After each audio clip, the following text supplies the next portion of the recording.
This is Monk from Über Rock Television. We're backstage here at Hard Rock Hell. It's fast approaching the end of the weekend, and a little earlier today we were treated to a rather special set by the legendary band that are known as Enuff's Enuff. And I'm pleased to say Chip himself is here with us, taking time out. Yep, great. Congratulations Thanks on a for wanting brilliant to talk set. to me, man. It's great. I love it out here. It's one of my favorite places to play in the world. Yeah. It really is. And I play everywhere from Japan. I love the fans out there, by the way, too. But I've always been partial to England because my father served in the military when I was born. He always told me the English people are our allies. Go out there and play and give them a great show, and that's what I do every time I come here. It's all I could think about is my father was here when I was born. What a great country. So it has that special place in your heart. There's one thing that struck me when you were on stage. You talked about 20 albums. Yeah. You've done. I mean, it's 20 of them. What, 35 years, something like that? Yeah, absolutely. Maybe slightly longer. Yeah, my brother and I put the band together in 1984, and our first album was called 1985. We couldn't get a deal, couldn't get arrested, and finally back in around 1988, we were discovered by a guy named Derek Shulman, who was the singer from a band called Gentle Giant. He had his own label, and Derek says, "Hey, you know what? I really like this band. I want to sign him." Because of Doc McGee. Doc was the catalyst there because Derek signed Bon Jovi, and he had Cinderella, and he had a couple bands he signed, Pantera, and he loved Enough Sense of Balance. He came to Chicago, seen us at a rehearsal. It was a debacle, but he's seen something special with the band, signed us, and the rest is history. Yeah, you've outlasted a lot of bands from that era, though. It must make you particularly proud. I mean, you mentioned on stage, you mentioned bands like Motley Crue and Poison and all. You're still going, you're still doing it, and you're still playing to 6,500 people on the arse end of nowhere. It's funny that we're still going like that because in this day and age, for years, even back in the 70s, the average life expectancy of any band was 4 or 5 years.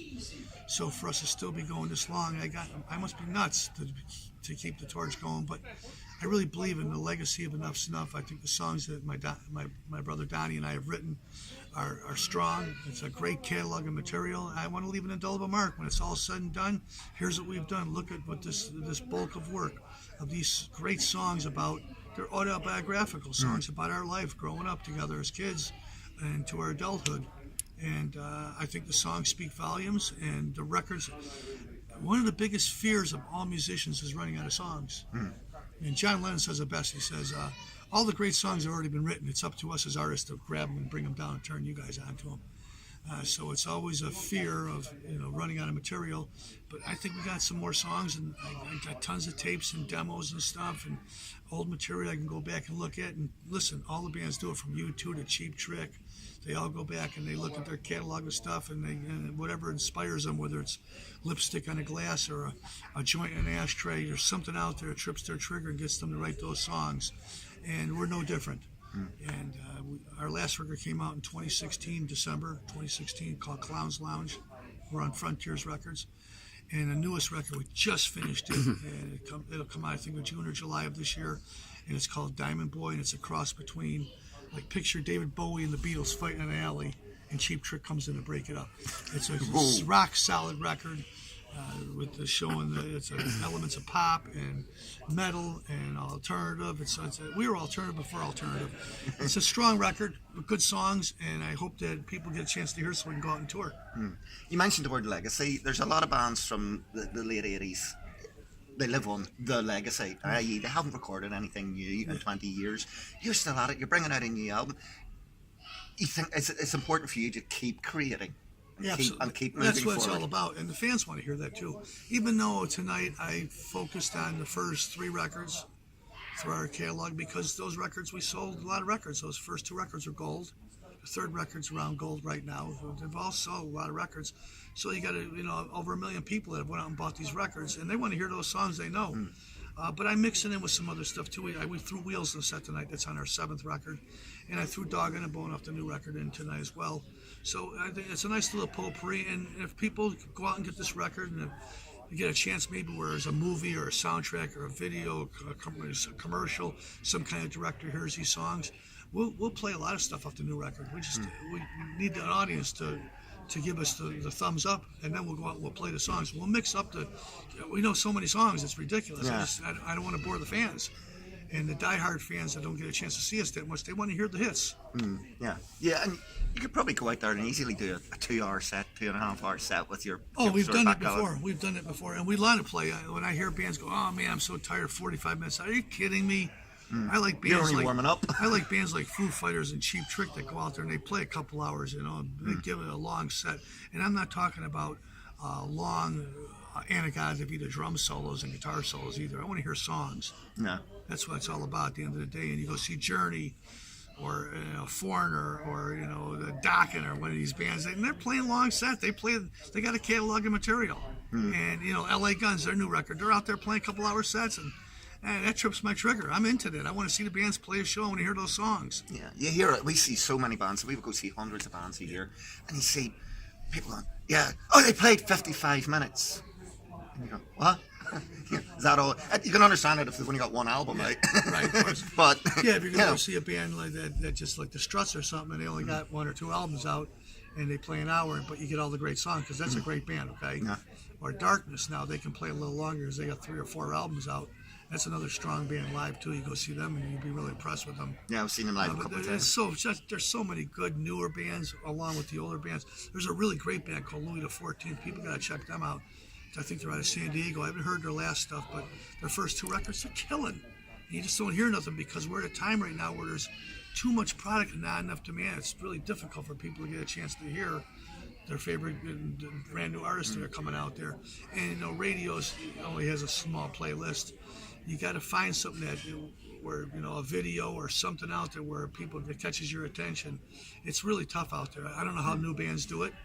My recommendation to any band out there that's new that's going to go out there and play is just get out there and play shows and try to get onto a tour.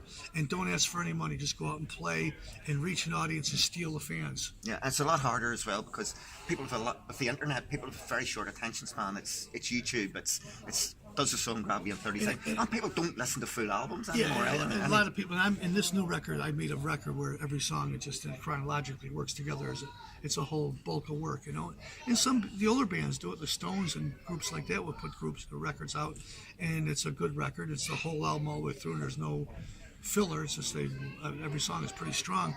But for a newer band out there, they got to buy into a tour or something now. I don't know any other way for a band to do it unless they find a movie or a soundtrack or a TV show or a commercial, something that brands them, lipstick commercial, anything with their song that helps them get out there where people can get a little snippet of it, and then they go, okay, I will check these guys out. It's real difficult. Most bands are buying on tours right now. You want to get on a big tour, you got to have money. Yeah. That's it. Now people will pay attention to you. You buy onto a tour and go out and play with a certain band. And the old days of like it was when I first came out, where Motley Crue or Cheap Trick or Poison or somebody like that, or Guns N' Roses will take you out on tour with them. It just doesn't happen that much anymore. No, it's really tough. So for any bands out there, get in a van, get your gear out there, shut up and go meet the fans, play a great show every single night. When you're done, get to the merch booth, say hello to everybody, and be appreciative, and be grateful, and be kind, because kindness costs nothing, but with it you can give so much. Somebody said earlier, we were interviewing Jack Dalton earlier, who played yesterday, and he said it takes as much effort to shake somebody's hand as it does to make a fist. Yeah. And I think that's actually a great saying, and it applies to rock and roll because it costs, as you said, costs nothing to go out there and shake a fan's hand and say thank you. That's for why I'm coming here. to the Listen, gig. I'm here doing interviews right now, and I've done 3 or 4 of them already today. And it's important. I don't turn anyone down. I want to talk. I want you to talk about our band. I want to get out there and push it, especially in light of their new record. I don't want to miss one thing. I don't want to leave one stone unturned. Where management and road managers are great. Let's go. He's got to go. We can't talk. I am out every single show. I don't care if it's a big show like this, 6,500 people, sold out, jam-packed, or if I'm playing to 200 people at Bannerman's in Scotland. Or the Diamond Rock Club in O'Huckle. Yeah, it doesn't matter. I'm out there hanging with the fans because that's why I have a career, is because of guys like you and her that have come out and supported the band and watched the shows and tell everybody. And nowadays we didn't have internet back then. Nowadays everybody gets on there and they talk and they play the videos, and it better be a great show. You can't just mail it in anymore. You really got to give a great show every single night and be consistent. Yeah. On that note, sounds like a good one to finish on. All the details for Enuff's Enough are going to be underneath this here video.